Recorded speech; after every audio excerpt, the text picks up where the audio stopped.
السلام علیکم دوستو، میرا نام محمد ادریس ہے اور میں آپ کو اپنے اس ویڈیو میں خوش آمدید کہتا ہوں۔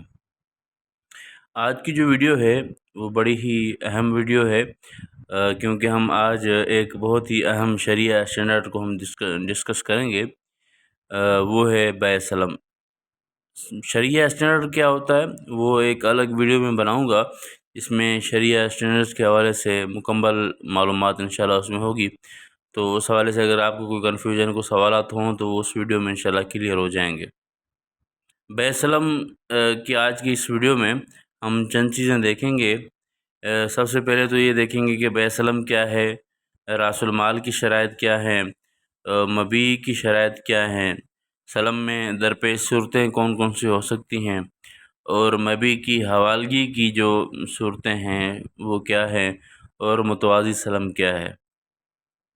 اور آگے بڑھنے سے پہلے ایک مختصر سی بات میں یہاں کرنا چاہتا ہوں، وہ یہ کہ سلم اور استثناء یہ دو اسٹینڈرڈس ہیں، شرعیہ اسٹینڈرڈ، جس کو ہمارے پاکستان کی اسٹیٹ بینک نے اس کو اڈاپٹ کیا ہے ایز اے شرعیہ اسٹینڈرڈ کے۔ یہ میرے خیال میں 4 جولائی 2022 کو یہ ایک اڈاپٹ کیا ہے ہماری اسٹیٹ بینک آف پاکستان نے۔ یہ بڑی اچھی خبر ہے، میں نے کہا کہ آپ کے ساتھ شیئر کرتا جاؤں۔ تو اب دیکھتے ہیں کہ بیع سلم کیا ہے۔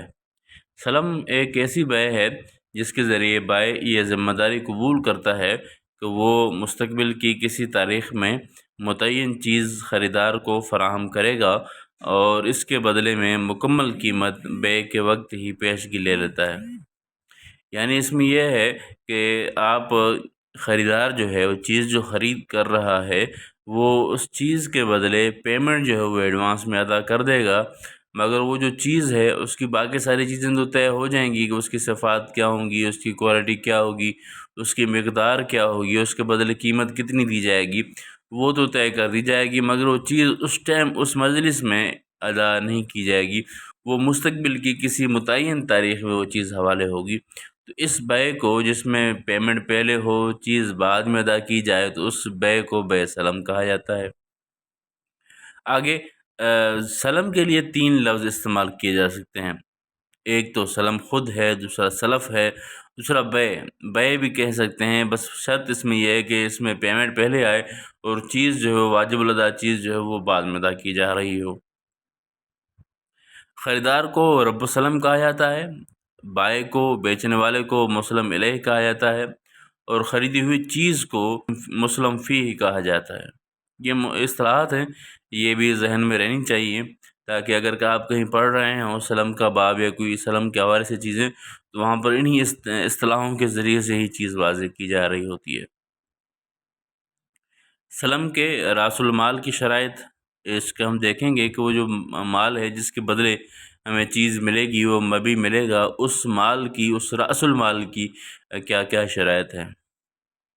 سب سے پہلی شرط یہ ہے کہ سلم کا راس المال مثلی اشیاء میں سے ہو، یعنی گندم ہو، چاول ہوں، اس طرح کے غلہ وغیرہ، یا غیر مثلی اشیاء جیسے جانور ہے یا سمن بھی ہو سکتا ہے، وہ بھی راس المال بن سکتا ہے، یا جیسے ایک متعین مدت کے لیے گھر کے لیے رہائش یا ہوائی جہاز یا کشتی وغیرہ کا استعمال، یہ بھی سلم میں راس المال بن سکتا ہے۔ دوسری بات، دونوں فریقین کو راس المال اس طرح معلوم ہونا ضروری ہے کہ کچھ بھی پوشیدہ نہ ہو اور اس میں باہمی اختلاف کی گنجائش باقی نہ رہے کہ راس المال کیا ہوگا، مثلی چیزیں ہوں گی، غیر مثلی چیزیں ہوں گی، یا سمن ہوگا، کرنسی ہوگی تو کتنی ہوگی اور کون سی کرنسی ہوگی، یعنی راس المال کے حوالے سے کوئی بھی کنفیوژن باقی نہ رہے۔ تیسری بات، طے ہونے کی نشست میں ہی راس المال پر قبضہ ہو جانا ضروری ہے، تاہم زیادہ سے زیادہ 3 دن تاخیر کی گنجائش ہے۔ 3 دن سے زیادہ اگر کریں گے تو وہ ادھار ہو جائے گا، اور سلم کا راس المال ادھار ہونا جائز نہیں ہے۔ سلم میں مبیع یعنی مسلم فیہ کی شرائط، مثلی اور وزنی اشیاء میں عقد سلم کرنا درست ہے، یعنی ایسی چیز جو مثلی ہو اور وزنی ہو، وزناً بیچی جاتی ہو، اس میں عقد کرنا، سلم کا عقد کرنا جائز ہے، درست ہے، بشرطیہ کہ سودی معاملہ لازم نہ آئے۔ اسی طرح زرعی اشیاء اور ایسی عددیات متقاربہ میں بھی عقد کرنا جائز ہے جن کی اکائیوں میں کوئی قابل لحاظ فرق نہ ہو، ملتی جلتی چیزیں ہوں، ایک جیسی ہوں، ان کی قیمتوں میں بھی فرق نہ پڑتا ہو، یعنی زیادہ بڑی کی الگ قیمت ہو، زیادہ چھوٹی کی الگ قیمت ہو، یعنی ملتی جلتی چیزیں ہوں، تو ایسی چیزوں کے ساتھ وہ مبی بن سکتی ہیں اچھا، دوسری چیز کمپنیوں کی تیار کردہ اشیاء جن میں باہمی فرق نہ ہو، یا اور تجارتی علامات اس میں ہوں اور اپنے معیار کے مطابق تصویرات کے ذریعے متعین اور دستیاب بھی ہوں، تو وہ چیز بھی مبی بن سکتی ہے۔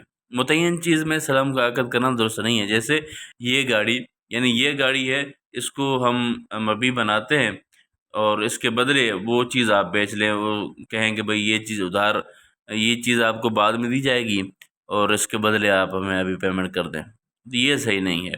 یعنی جیسے یہ گاڑی ہے، یہ زمین ہے، یہ عمارتیں یا درخت، اور نہ ہی ایسی اشیاء جن کو صفات کے ذریعے واضح نہ کیا جا سکے، جیسے قیمتی پتھر اور نوادرات وغیرہ۔ تو یہ جو چیزیں ہیں، یہ قیمتی پتھر، نوادرات وغیرہ، یہ مبی بننے کی صلاحیت نہیں رکھتے۔ اگر راس المال کرنسی ہو، یعنی سونا چاندی ہو یا پیسے ہوں، تو موضوع عقد کا نقود سونا چاندی ہونا جائز نہیں ہے۔ اگر ایک طرف راس المال کرنسی ہو، دوسری طرف سے بھی کرنسی ہو، ایک طرف سے سونا ہو، دوسری طرف سے بھی سونا ہو، ایک طرف سے چاندی ہے تو دوسری طرف سے چاندی ہو، تو یہ اس طرح کرنا جو ہے وہ جائز نہیں ہے۔ چوتھا، پانچواں بلکہ، مبی کے بارے میں ایسا علم ہونا ضروری ہے کہ ناواقفیت باقی نہ رہے۔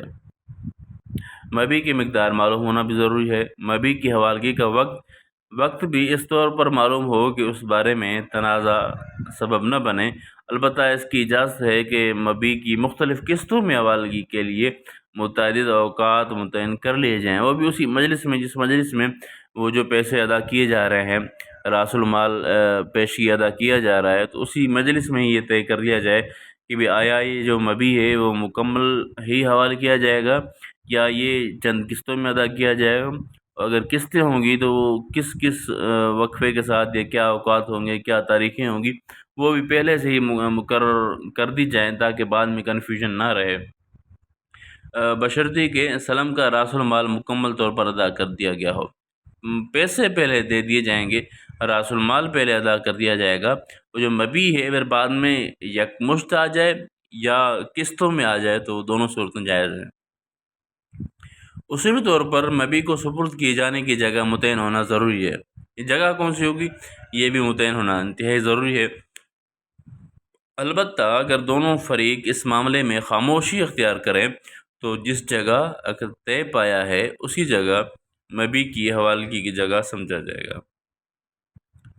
آگے، سلم کے عقد میں مبی کی ضمانت کے طور پر رہن، کفالہ یا ان کے علاوہ دیگر طریقوں کو جو شرعی طور پر قابل قبول ہوں استعمال کیا جا سکتا ہے، جس میں کوئی حرج نہیں ہے۔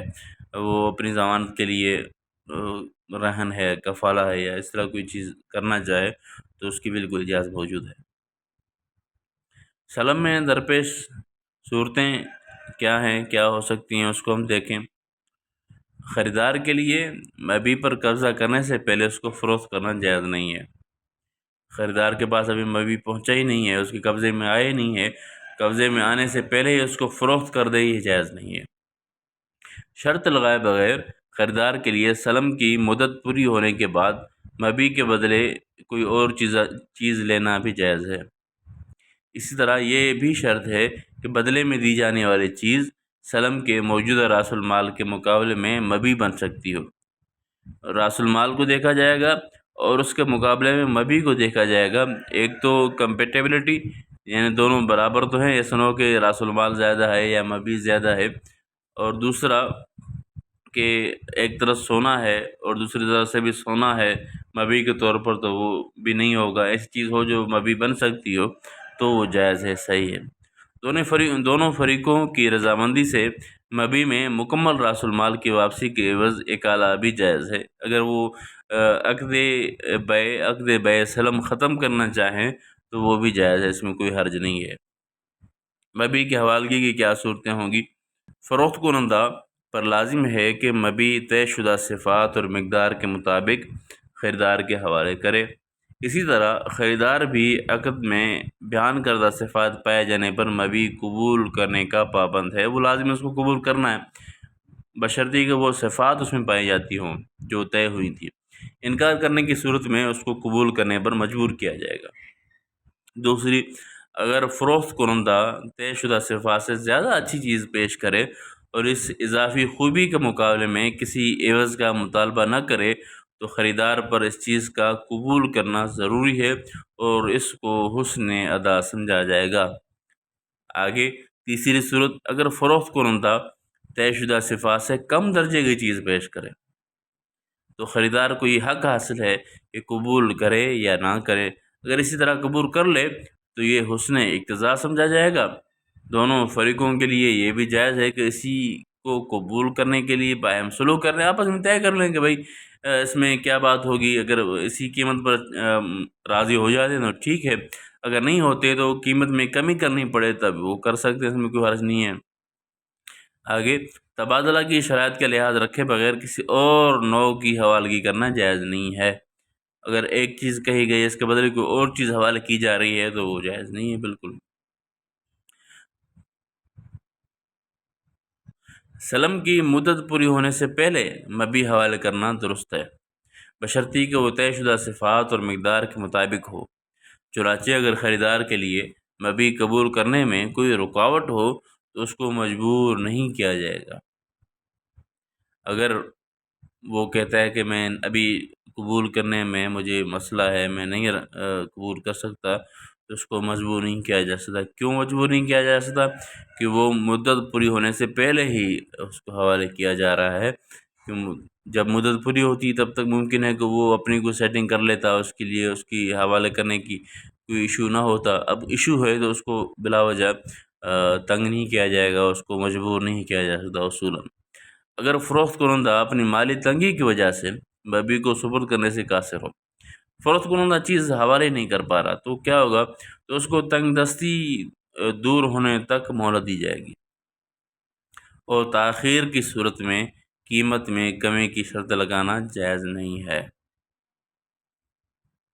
اگر مبی مکمل طور پر یا جزوی طور پر بازار میں دستیاب نہ ہو، جس کی وجہ سے فروخت کنندہ سلم کی مدت پوری ہونے کے وقت اس کو حاصل نہ کر سکے، تو کیا ہوگا؟ یعنی وہ چیز جو ہے مکمل طور پر یا جزوی طور پر بازار میں ہے ہی نہیں، تو بیچنے والا اس کو حوالے نہیں کر سکتا، تو اس کے لیے کیا صورتیں ہو سکتی ہیں؟ تو یہ دو صورتیں ہیں۔ ایک تو یہ کہ مبی کے بازار میں دستیاب ہونے تک انتظار کیا جائے، یا عقد کو منسوخ کر دے اور اپنا ادا کردہ سرمایہ واپس لے لے۔ یہ دو صورتیں ہیں۔ اگر وہ جو صورت اس کو سوٹ کرتی ہے، جو صورت اس کو اچھی لگتی ہے، تو اس کو اختیار کیا جا سکتا ہے۔ متوازی سلم، یہ آخر میں ہم دیکھتے ہیں کہ متوازی سلم کیا چیز ہے اور اس کی کیا صورتیں ہو سکتی ہیں۔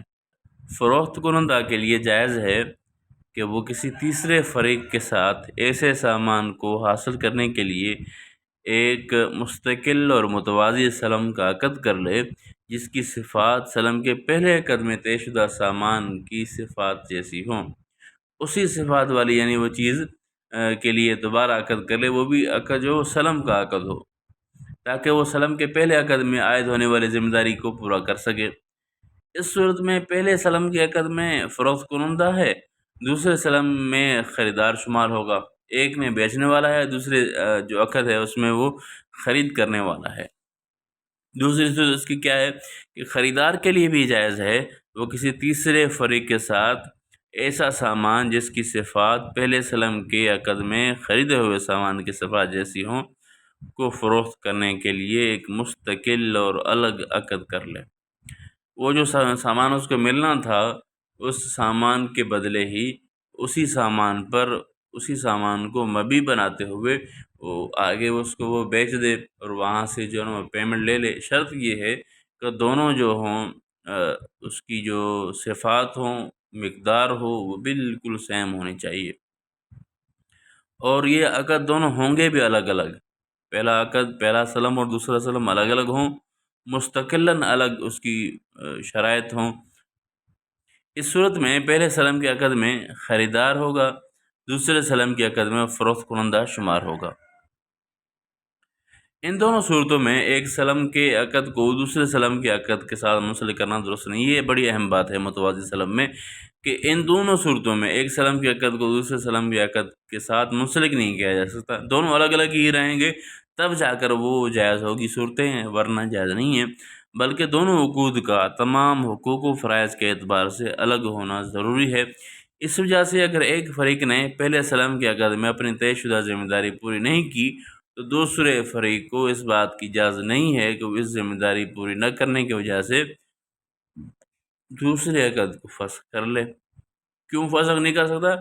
کیونکہ وہ اس کی کوئی اس پر حق حاصل ہی نہیں ہے اس کو، کیونکہ وہ اس بے میں شامل ہی نہیں ہے۔ وہ تو دوسرے جو سلم کا معاہدہ ہے، وہ عقد ہے، اس میں وہ شامل ہے، اس پر اس کا کوئی اختیار نہیں چلے گا۔ اس وجہ سے اس کو وہ ختم کرنا چاہے بھی تو ختم نہیں کر سکتا۔ تو یہ آج کی ویڈیو تھی بیع سلم کے حوالے سے۔ بیع سلم کی مختلف چیزیں ہم نے دیکھی ہیں۔ امید ہے کہ آپ کو یہ سمجھ میں آیا ہوگا۔ اگر پھر بھی کوئی کنفیوژن ہے، کوئی سوالات ہیں، تو آپ کمنٹس میں مجھ سے پوچھ سکتے ہیں، اور دوسرا میرا ای میل ایڈریس بھی ڈسکرپشن میں موجود ہوگا۔ اگر آپ کو کوئی اس میں کوئی ای میل کے ذریعے سے اگر سوال پوچھنا چاہیں تو مجھ سے پوچھ سکتے ہیں۔ السلام علیکم۔